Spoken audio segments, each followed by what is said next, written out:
28 मई को मुल्क भर में आम तातील का नोटिफिकेशन जारी कर दिया गया। तातील के मौके पर तमाम सरकारी और नीम सरकारी दफातर, तालीमी इदारे और बेशतर निजी इदारे बंद रहेंगे। काबीना डिवीजन ने 28 मई यौम तकबीर पर मुल्क भर में आम तातील का नोटिफिकेशन जारी कर दिया। हुकूमत पाकिस्तान ने 28 मई को यौम तकबीर के मौके पर मुल्क भर में आम तातील का ऐलान कर दिया है। इस हवाले से काबीना डिवीजन ने बाज़ाब्ता तौर पर नोटिफिकेशन जारी कर दिया है। नोटिफिकेशन के मुताबिक बुध 28 मई को तमाम सरकारी और नीम सरकारी इदारे, तालीमी इदारे और दफातर बंद रहेंगे। याद रहे कि वफाकी हुकूमत ने गुज़िश्ता साल 28 मई को आम तातीलात की फहरिस्त में शामिल किया था। यौम तकबीर पर मुल्क भर में आम तातील होगी। यौम तकबीर पाकिस्तान की एटमी सलाहियत के मजहर के तौर पर मनाया जाता है।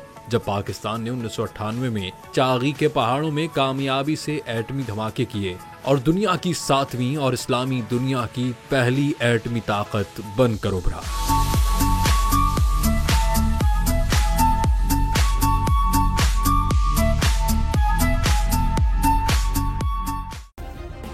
सब्सक्राइब करें और बेल दबाएं ताकि कोई खबर रह न जाए।